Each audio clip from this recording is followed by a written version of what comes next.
और कांग्रेस के नए प्रदेश अध्यक्ष गणेश गोदियाल ने बीजेपी सरकार पर निशाना साधा और इस दौरान उन्होंने कई बड़ी बात भी कही। बता दें कि न्यूज स्टेट से उन्होंने खास बातचीत भी की है और खास बातचीत में उन्होंने आरोप लगाया है कि नए साल से पहले प्रदेश कांग्रेस की नई टीम तैयार हो जाएगी। और गणेश गोदियाल से खास बातचीत की संवाददाता अजित सिंह राठी ने, आपको सुनवाते हैं। बातचीत करने के लिए हमारे साथ प्रदेश कांग्रेस अध्यक्ष गणेश गोदियाल जी हैं। अभी 2 ही दिन पहले उन्होंने कार्यभार ग्रहण किया है और गोदियाल जी इससे पहले भी एक बार प्रदेश अध्यक्ष रह चुके हैं, उनकी दूसरी पारी है। तो उनसे समझने की कोशिश करते हैं कि जो 1 साल चुनाव में बचा हुआ है, शेष है, तो उसके बीच में इसके दरमियान वो क्या क्या करने वाले हैं ताकि चुनावी वैतरणी पार हो जाए। गणेश जी, ये दूसरी पारी है आपकी और मैं उस दिन भी आपसे कह रहा था कि आप पिछली बार विधानसभा चुनाव हुए तब भी संगठन के अध्यक्ष आप थे, आज भी हैं, तो बहुत सारी चीज़ें हैं। अभी आपने किस तरह की रूपरेखा तैयार की है ताकि कार्यकर्ता भी बूस्ट रहे और नेताओं के बीच समन्वय भी रहे? जी, पहला जो आपका प्रश्न है कि आपके आगे 1 साल में सत्ता में वापसी की रणनीति क्या होगी। सत्ता में वापसी की चाबी किसको सत्ता में लाना है, किसको सत्ता से वापस करना है, ये चाबी और ये शक्ति लोकतंत्र में मतदाताओं के पास होती है।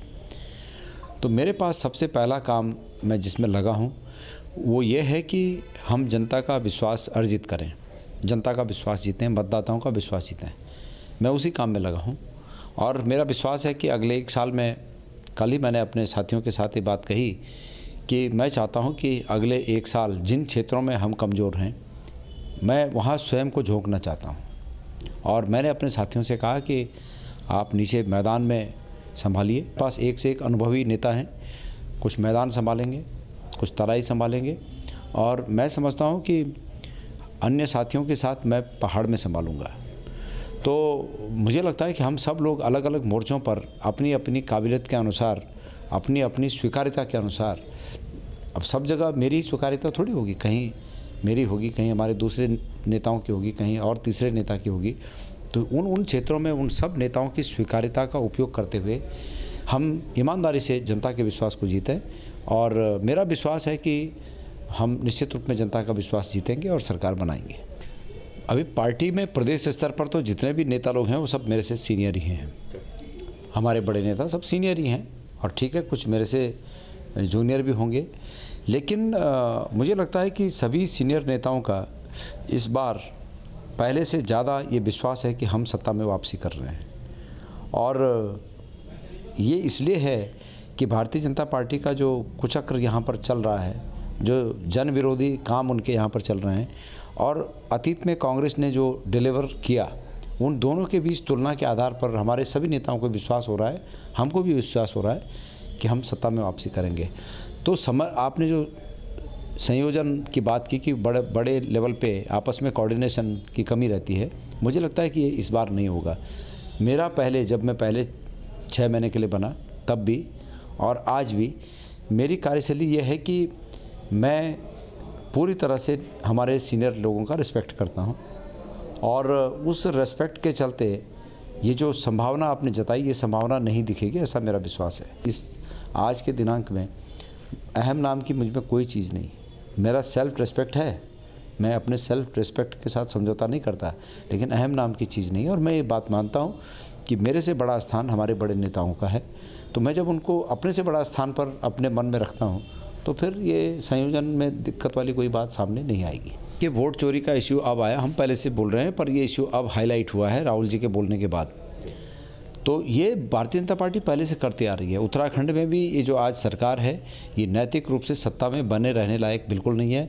पिछले 2022 के चुनाव में इन्होंने भी भारी मात्रा में वोट चोरी किए और हम कहते रहे, मैं स्वयं 580 वोट से 500 वोट से कुछ में रह गया, लेकिन 100% वो इसका परिणाम था कि उन्होंने वोट चोरी किए।